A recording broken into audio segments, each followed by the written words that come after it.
नमस्कार विद्यार्थी मित्रांनो, बघा मेकॅनिक्स ऑफ स्ट्रक्चर या सब्जेक्ट मधला एक टॉपिक आहे आपल्याकडे moment of inertia of hollow rectangular section. तर बघा सगळ्यात अगोदर काय करा, एक असं एक रेक्टँगल काढून घ्या। बघा हॉलो काढायचा त्यामुळे एक इंटरनल सुद्धा एक रेक्टँगल काढा। बघा अशा पद्धतीने समजा आपण एक हॉलो रेक्टँगल काढून घेतला।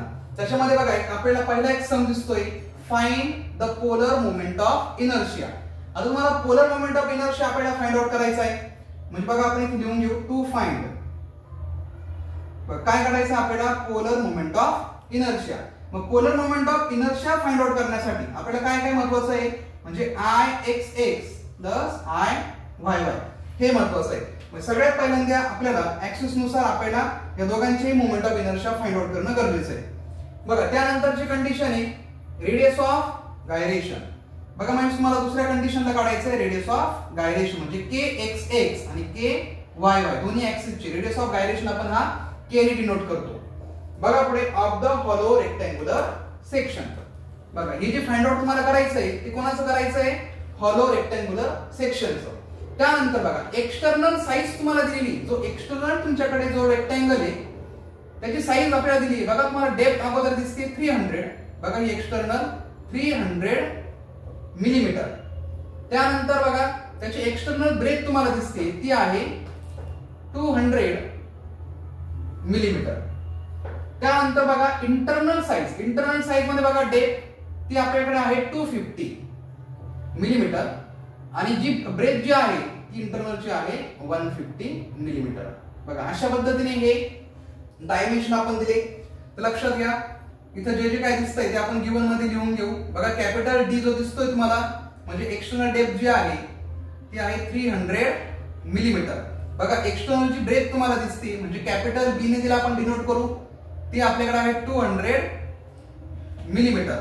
त्यानंतर इंटरनल बघा इंटरनल जी काही डेप्थ आपल्याकडे आहे ती म्हणजे स्मॉल डी ती आहे 250 मिलीमीटर आणि जो तुम्हाला स्मॉल बी बघा म्हणजे इंटरनल ब्रेथ आहे 150 मिलीमीटर। बघा अशा पद्धतीने आपण डायमेन्शन इथे लिहून घेतले। बघा सगळ्यात अगोदर आपल्याला मोमेंट ऑफ इनर्शिया काढायचा आहे एक्स ऍक्सिसचा आणि वाय ऍक्सिस साठी। तर बघा Ixx is equal to 1/12 formula बघा capital BD cube minus small BD cube. बघा व्हॅल्यू पुट अप करा 1/12 as it is।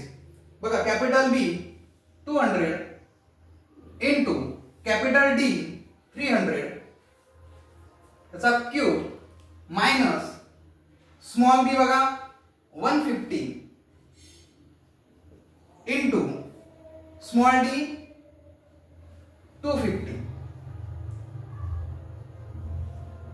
बघा अशी व्हॅल्यू आपण त्याच्यामध्ये पुट अप केल्या। त्यानंतर कॅल्क्युलेशन बघा 200 into 300 cube minus 150 into 250 cube. बघा आलेल्या आन्सरला डिवाइड बाय 12। बघा म्हणजे अशा पद्धतीने Ixx ची व्हॅल्यू जी आपल्याकडे आहे ती आहे 245.69 इनटू 10⁶ mm⁴। बघा मोमेंट ऑफ इनर्शियाचं जे काही युनिट जे आहे ते आहे mm⁴। बघा त्याच कंडिशनने आपण सेम y ऍक्सिसचा आपण मोमेंट ऑफ इनर्शिया काढू।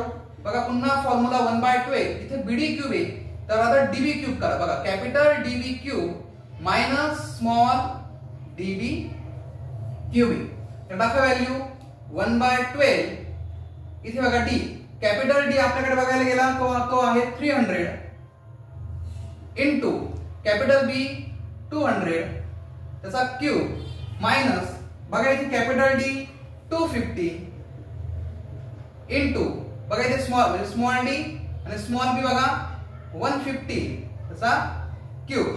बघा याचं कॅल्क्युलेशन म्हणजे 300 into 200 cube minus 250 into 150 cube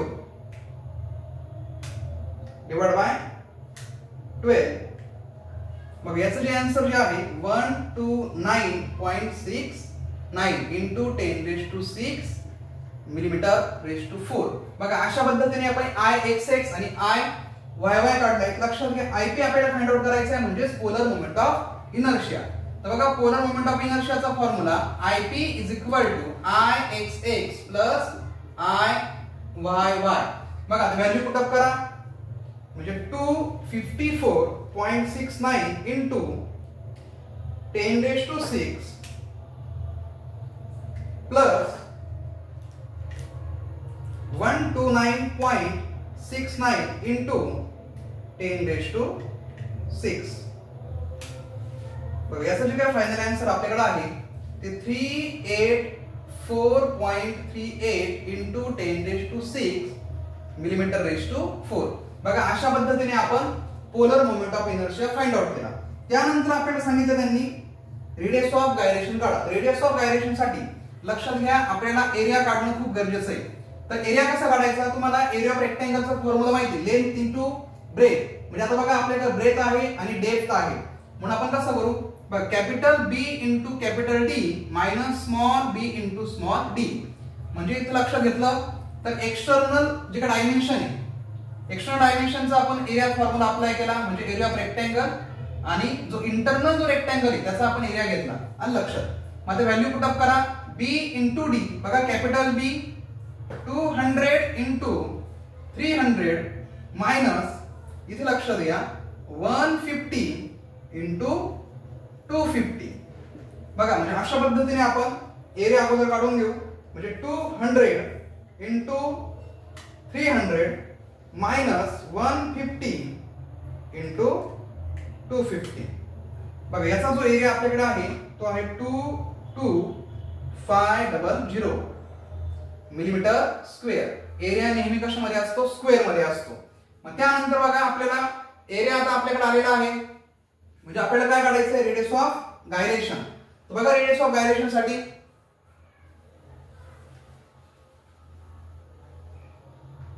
बघा आपण Ip पर्यंत पुसून टाकू म्हणजे पोलर मोमेंट ऑफ इनर्शिया पर्यंत.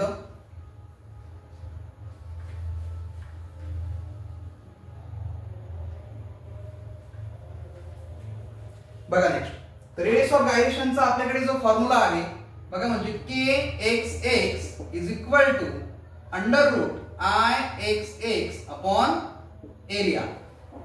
तर बघा Ixx मध्ये बघा आपला Ixx जो आलेला होता तो आहे 245.69 254.69 इंटू 10⁶ अपॉन टोटल एरिया बघा आपल्याकडे 22500.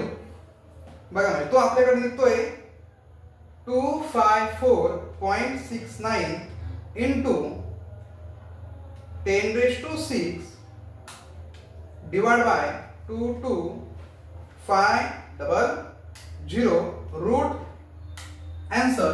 म्हणजे बघा अशा पद्धतीने रेडियस ऑफ गायरेशन जो आहे तो आपल्याकडे निघतोय 106.39 मिलीमीटर.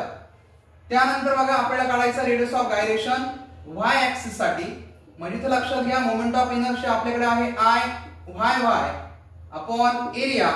बघा Iyy आपण जो काढलेला होता त्याची व्हॅल्यू आपल्याकडे आहे 129.69 into 10⁶ divide by total area म्हणजे 22500. बघा त्याचं calculation 129.69 into 10⁶ divide by 22500 root answer. म्हणजे बघा आपल्याकडे radius of gyration y axis साठी 7.29 मिलीमीटर. बघा अशा पद्धतीने आपण Ixx Iyy दोघांची ऍडिशन करून आपण पोलर मोमेंट ऑफ इनर्शिया काढला आणि त्यानंतर आपण एरिया फाइंड आउट केला. एरिया फाइंड आउट केल्यानंतर बघा radius of gyration x axis साठी आपण हा फॉर्म्युला अप्लाय केला आणि radius of gyration y axis साठी आपण हा अशा पद्धतीने फॉर्म्युला अप्लाय करून या सगळ्या व्हॅल्यू आपण इथे फाइंड आउट केलेल्या आहे.